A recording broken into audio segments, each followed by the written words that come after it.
Hello students, मैं doctor Arvinder Kaur MEd semester 1 की online video class में आप सभी स्टूडेंट का एक बार फिर से बहुत बहुत स्वागत करती हूँ। डियर स्टूडेंट्स, आप सभी जानते हैं कि एमएड सेमेस्टर 1 में हम यूनिट 3 में क्वांटिटेटिव मेथड ऑफ रिसर्च के बारे में पढ़ रहे हैं। डियर स्टूडेंट्स, आपको मैं बता दूँ कि इससे पहले की वीडियो में जो आपके सेमेस्टर से संबंधित वीडियो थी उसमें मैंने आपको एक्सपेरिमेंटल रिसर्च के बारे में बताया था, जिसमें हमने जाना था कि एक्सपेरिमेंटल रिसर्च क्या होता है and most importantly true experimental research क्या होता है। आप अपने सिलेबस में देख पा रहे होंगे कि हमें एक्सपेरिमेंटल रिसर्च डिज़ाइन के बारे में भी जानना है।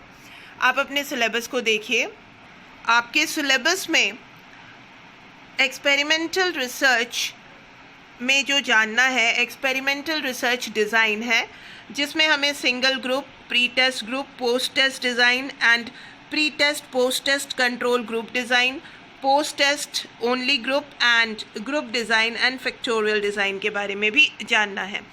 तो डियर स्टूडेंट, इसको समझने के लिए मैं आपको एक इस तरह की टेक्निक से समझाऊंगी जिसे कि समझना आपके लिए काफ़ी आसान रहेगा और इजीली आप ये समझ पाएंगे कि एक्सपेरिमेंटल रिसर्च डिज़ाइन क्या होता है और एक्सपेरिमेंटल रिसर्च डिज़ाइन में single group, pre test, post test design क्या होते हैं, कंट्रोल ग्रुप के साथ pre test post test design क्या होते हैं। ये आप बहुत आसानी से समझ जाएंगे। हालांकि एक वीडियो में इसे कवर करना पॉसिबल नहीं है, इसीलिए हम इसे 2 या 3 वीडियो में कवर करेंगे। तो आइए स्टूडेंट, आज हम स्टार्ट करते हैं experimental research design. Dear student, इससे संबंधित जितने भी नोट्स हैं वो हिंदी और इंग्लिश में मैं आपको अलग से प्रोवाइड कर दूंगी, इसीलिए इन सारे स्लाइड्स में मैंने अलग से इसका हिंदी ट्रांसलेशन नहीं लिखा है, बट इसके हिंदी और इंग्लिश के सभी नोट्स आपको अलग से पीडीएफ फाइल में प्रोवाइड कर दिए जाएंगे।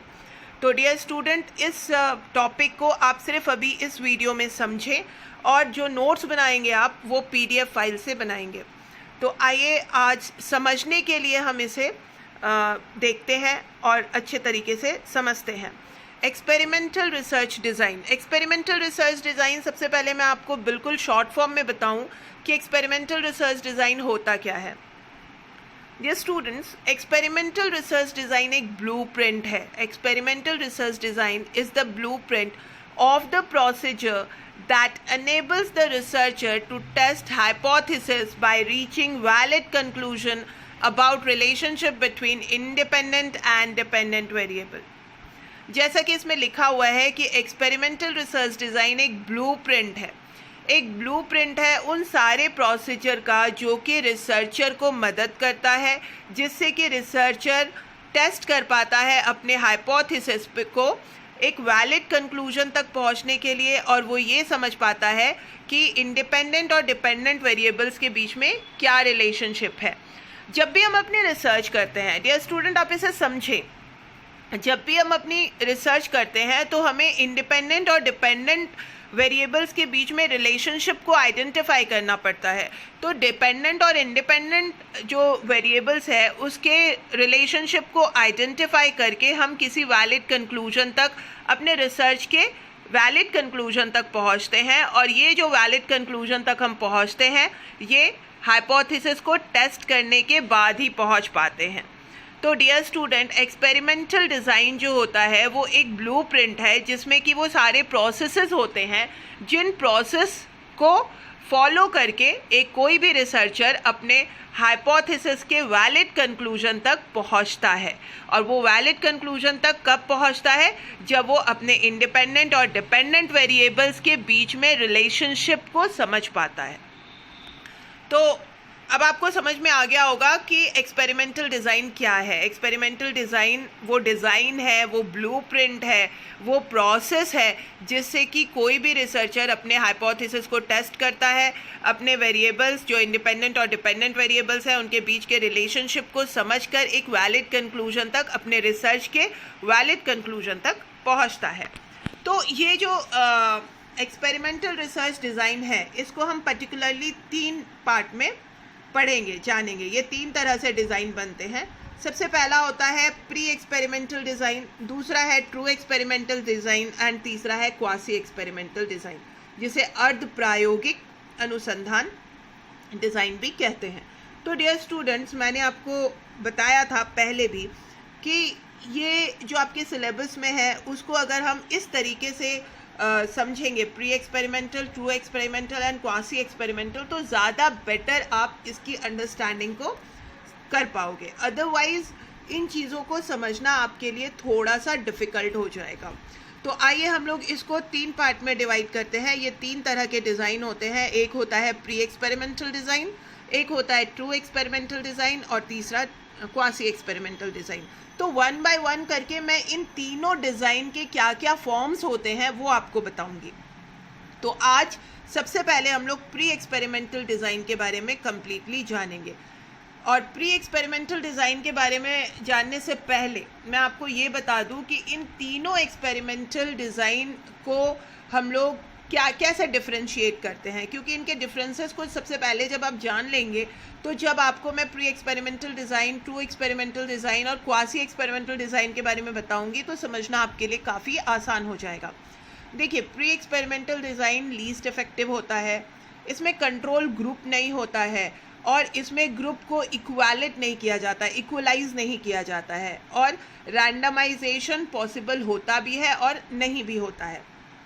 तो मैं पहले भी आपको बता चुकी हूँ कि रैंडमाइजेशन कितना इम्पॉर्टेंट है हमारे एक्सपेरिमेंट के लिए, और जब भी हम एक्सपेरिमेंटल रिसर्च करते हैं तो हमें रैंडमाइजेशन करने की ज़रूरत पड़ती है जब भी हमें अपने वेरिएबल्स को कंट्रोल करना होता है तब। ट्रू एक्सपेरिमेंटल डिज़ाइन जो होता है ये ज़्यादा इफेक्टिव डिज़ाइन होता है। इसमें कंट्रोल ग्रुप भी प्रेजेंट होता है, इसमें ग्रुप को इक्वल भी किया जा सकता है, equivalence of group is possible, और इसमें रैंडमाइजेशन भी पॉसिबल होती है। क्वासी एक्सपेरिमेंटल डिज़ाइन थोड़ा सा कम सेटिस्फैक्ट्री होता है, इसमें कंट्रोल ग्रुप प्रेजेंट होता है, इक्वलेंस भी प्रेजेंट होता है, लेकिन हम इसका इस्तेमाल तब करते हैं जहाँ पे रैंडमाइजेशन पॉसिबल नहीं होता है। तो क्वासी एक्सपेरिमेंटल डिज़ाइन में रैंडमाइजेशन पॉसिबल नहीं होता है, इसमें बाइस्ड हमारे पास वेरिएबल्स होते हैं और इसमें रैंडमाइजेशन की पॉसिबिलिटी नहीं होती है, लेकिन इसमें इक्वलेंस पॉसिबल है और कंट्रोल ग्रुप भी पॉसिबल है, इसीलिए ये थोड़ा सा लेस सेटिस्फैक्ट्री है, but it is also a good experimental design. चलिए, आज हम सबसे पहले स्टार्ट करते हैं pre experimental design. Pre experimental design क्या होता है? Dear student, pre experimental design का पहला फॉर्म, पहला टाइप होता है वन शॉट केस स्टडी। जब हम एक ही बार में केस स्टडी करते हैं, मतलब हमने एक्सपेरिमेंट किया और ऑब्जर्वेशन किया, ठीक है, हमने जस्ट कोई भी जो भी एक्सपेरिमेंट करना है वो एक्सपेरिमेंट करके ऑब्जर्वेशन कर लिया। फॉर एग्जांपल, एक एग्जांपल से मैं आपको इसको समझाने की कोशिश करती हूँ। जैसे कि मान लीजिए कि अभी कोरोना पीरियड में हमने ऑनलाइन पढ़ाना स्टार्ट किया है या ऑनलाइन टीचिंग स्टार्ट की है, या हम मानते हैं कि वीडियो मेथड से हम पढ़ाते हैं, तो वीडियो मेथड से पढ़ाने का क्या इम्पैक्ट स्टूडेंट को पड़ रहा है अगर हम इस पर रिसर्च करना चाहते हैं। When we are applying a new technique of teaching in education and we want to know the effect of that particular technique, तो अगर हम इसमें वन शॉट केस स्टडी करते हैं तो वो कैसे करेंगे कि हमने एक्सपेरिमेंट किया, यानी कि हमने ऑनलाइन पढ़ाया और वीडियो से पढ़ाया और उसका ऑब्जर्वेशन देख लिया, ठीक है। तो इसमें क्या कमी है? इसकी सबसे बड़ी कमी ये होती है कि हमने एक्सपेरिमेंट किया और ऑब्जर्वेशन देख लिया, हमें ये नहीं पता कि एक्सपेरिमेंट करने से पहले उसका क्या कंडीशन था, एक्सपेरिमेंट करने के बाद क्या कंडीशन आया, या फिर जो हम पढ़ा रहे हैं, जो हमने टेक्निक यूज़ की है वो किस पे अप्लाई कर रहे हैं, वो वेरिएबल हमारा कैसा है, क्या वो स्टूडेंट पहले से ही उस पर्टिकुलर टॉपिक को जानता था, या फिर जो चीज़ हमने पढ़ाई है, जो चीज़ हमने बताई है, क्या वो बहुत ज़्यादा इफ़ेक्टिव रही है, पहले स्टूडेंट नहीं जानता था अब स्टूडेंट जानने लगा है। तो इस तरह के बहुत सारे शॉर्टकमिंग्स होते हैं इस तरह के एक्सपेरिमेंटल डिज़ाइन में। तो ये थोड़ा सा लेस एडिक्वेट डिज़ाइन होता है, ये थोड़ा सा कमज़ोर है, इसे जनरलाइज करने में थोड़ी सी दिक्कत आती है। दिक्कत इसलिए आती है क्योंकि हम ऐसे ही एक्सपेरिमेंट को डिज़ाइन नहीं कर सकते हैं बिना उसके शॉर्टकमिंग्स को जाने हुए, और इसे ज़्यादातर लोग इस्तेमाल नहीं करते हैं। तो वन शॉट केस स्टडी में क्या होता है कि हम एक्सपेरिमेंट करते हैं और ऑब्जर्वेशन करते हैं, ठीक है। दूसरा इसका प्री एक्सपेरिमेंटल डिज़ाइन का दूसरा टाइप होता है one group pre test post test design, ठीक है। प्री एक्सपेरिमेंटल डिज़ाइन का दूसरा जो टाइप होता है उसे हम कहते हैं the one group pre test post test design. इसमें हम क्या करते हैं, पहले हम प्री टेस्ट करते हैं, उसके बाद फिर हम एक्सपेरिमेंट करते हैं, उसके बाद पोस्ट टेस्ट करते हैं। जैसे कि मैंने आपको बताया था, इसमें कोई ग्रुप नहीं होता है, कंट्रोल ग्रुप नहीं होता है, इसमें सिर्फ एक ही ग्रुप होता है। तो इस डिज़ाइन का इस्तेमाल हम वहीं पे कर सकते हैं जहाँ पर हमारे पास सिर्फ एक ही ग्रुप है और उसी ग्रुप पे हमने एक्सपेरिमेंट करना है। तो हमारे पास अगर एक ही ग्रुप है, सपोज कीजिए कि आपके पास स्टूडेंट जो है एक ही क्लास के स्टूडेंट है और आपको उसी क्लास में एक्सपेरिमेंट करना है, आपके पास कोई दूसरी क्लास नहीं है, दूसरी कैटेगरी के स्टूडेंट नहीं है, तो आप क्या करेंगे, सबसे पहले प्री टेस्ट करेंगे, मतलब देखेंगे कि पहले उनका क्या कितने मार्क्स आ रहे हैं। जैसे सपोज़ आप टीचिंग टेक्निक को ही अप्लाई करना चाहते हैं तो आप देखेंगे कि जब आपने वीडियो टेक्निक से नहीं पढ़ाया था तब स्टूडेंट के क्या रिज़ल्ट थे, फिर जब आपने वीडियो टेक्निक से पढ़ाया, उनको ट्रीटमेंट दिया, मतलब उनके साथ एक्सपेरिमेंट किया, उसके बाद क्या रिज़ल्ट आया। इस तरीके से जब हम एक्सपेरिमेंट डिज़ाइन बनाते हैं तो उसे हम one group pre test post test design कहते हैं। इसमें कंट्रोल ग्रुप नहीं होता है, there is no comparison with control group. इसमें किसी भी तरह का कंपैरिजन कंट्रोल ग्रुप के साथ नहीं होता है। एंड इसमें क्या होता है, हमारे पास ग्रुप एक ही होता है और एक ही ग्रुप में हम सबसे पहले जब एक्सपेरिमेंट नहीं किया था तब उसका क्या रिज़ल्ट था और एक्सपेरिमेंट करने के बाद क्या रिज़ल्ट आ रहा है ये देखते हैं। तो dear student, pre experimental design में हम सबसे पहले क्या करते हैं, अगर हमारे पास एक ही ग्रुप है, उसमें कंट्रोल ग्रुप नहीं है, तो पहले हम प्री टेस्ट देखते हैं, फिर उसमें एक्सपेरिमेंट करते हैं और फिर उसमें पोस्ट टेस्ट, मतलब एक्सपेरिमेंट करने के बाद क्या इफेक्ट आ रहा है, क्या रिजल्ट आ रहा है, उसको हम देखते हैं। उसके बाद है प्री एक्सपेरिमेंटल डिज़ाइन का जो थर्ड ग्रुप होता है, मतलब थर्ड टाइप होता है, वो होता है the static group comparison design.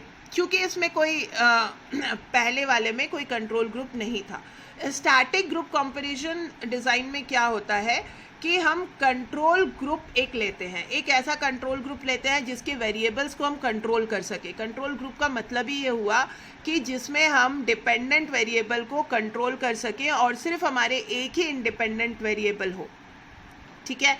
तो जब हम थर्ड टाइप में हम क्या करते हैं, हम एक ग्रुप में एक्सपेरिमेंट करते हैं, ऑब्जर्वेशन देखते हैं, दूसरा जो हमारा ग्रुप होता है वो कंट्रोल ग्रुप होता है और उसकी हम ऑब्जर्वेशन देखते हैं और पोस्ट टेस्ट के रिजल्ट निकालते हैं। जैसे कि सपोज कीजिए आपके पास दो तरह के स्टूडेंट हैं, एक स्टूडेंट वो है जिनको आप लेक्चर मेथड से पढ़ा रहे हैं और एक स्टूडेंट वो है जिनको आप वीडियो टेक्निक से पढ़ा रहे हैं। तो जिनको आप वीडियो टेक्निक से पढ़ा रहे हैं वो आपका हो गया एक्सपेरिमेंटल ग्रुप। ये जो हमारा एक्सपेरिमेंटल ग्रुप है, ये एक्सपेरिमेंटल ग्रुप का मतलब हुआ इसको हमने वीडियो टेक्निक से पढ़ाया और ये जो कंट्रोल ग्रुप है इसको हमने लेक्चर मेथड से पढ़ाया। तो अब हम जब इसका पोस्ट टेस्ट देखेंगे, मतलब इसका जो रिज़ल्ट देखेंगे, अगर रिज़ल्ट इसका 80% और इसका 70% आ रहा है तो इसका मतलब हम जो एक्सपेरिमेंट कर रहे हैं वो इफ़ेक्टिव है, हमारी जो टीचिंग टेक्निक है वो इफ़ेक्टिव है, इसीलिए इन बच्चों का 80% आ रहा है और कंट्रोल ग्रुप के बच्चों का 70% आ रहा है, लेक्चर मेथड इतना इफ़ेक्टिव नहीं है, तभी हम ये कह सकते हैं। अदरवाइज़ वो इसलिए क्योंकि हमने इसके सारे वेरिएबल्स को कंट्रोल किया हुआ है, स्टूडेंट भी एक तरह के हैं और इसके सारे अदर वेरिएबल्स कंट्रोल्ड हैं। तो अब हमारा एक्सपेरिमेंट जो है, अब हम ये कह सकते हैं कि हमारा जो वीडियो टेक्निक है वो ज़्यादा इफ़ेक्टिव है रैदर देन लेक्चर टेक्निक से। तो ये थर्ड तरह का डिज़ाइन होता है जो हम एक्सपेरिमेंटल रिसर्च में कर सकते हैं। इसमें क्या होता है कि कंट्रोल ग्रुप के साथ कंपैरिजन करना पॉसिबल होता है और no provision for establishing the equivalence of experimental and the control group. इसमें इक्विवेलेंस जो है वो पॉसिबल नहीं है। तो आगे जब हम ट्रू रिसर्च डिज़ाइन देखेंगे तो हम देखेंगे कि किस तरह से हम अपने ग्रुप्स को, हम अपने जो भी हमारे वेरिएबल्स हैं उनको इक्विवेलेंट भी करते हैं और उनको कंट्रोल ग्रुप में भी रखते हैं। तो डियर स्टूडेंट, आज मैंने आपको बताया कि रिसर्च एक्सपेरिमेंटल रिसर्च डिज़ाइन क्या होता है। इसमें हमने पहला जो टाइप है, पहला टाइप हमारा था pre experimental design. Pre experimental design के बारे में पढ़ा है। इसके बाद अब हम अगले वीडियो में ट्रू एक्सपेरिमेंटल डिज़ाइन और उसके बाद हम क्वासी एक्सपेरिमेंटल डिज़ाइन के बारे में भी पढ़ेंगे। तो डियर स्टूडेंट, आज के लिए इतना ही। अगले वीडियो में, नेक्स्ट वीडियो में मैं आपको बताऊंगी कि ट्रू एक्सपेरिमेंटल डिज़ाइन और क्वासी एक्सपेरिमेंटल डिज़ाइन क्या होता है। इसके लिए मैं आपको अलग से नोट्स प्रोवाइड कर रही हूँ। आप अलग से हिंदी इंग्लिश के नोट्स को देख करके अपने नोट्स बनाइएगा और वीडियो से आप सिर्फ इसे समझने की कोशिश करिएगा कि प्री एक्सपेरिमेंटल, ट्रू एक्सपेरिमेंटल और क्वासी एक्सपेरिमेंटल डिज़ाइन क्या होता है। Thank you so much.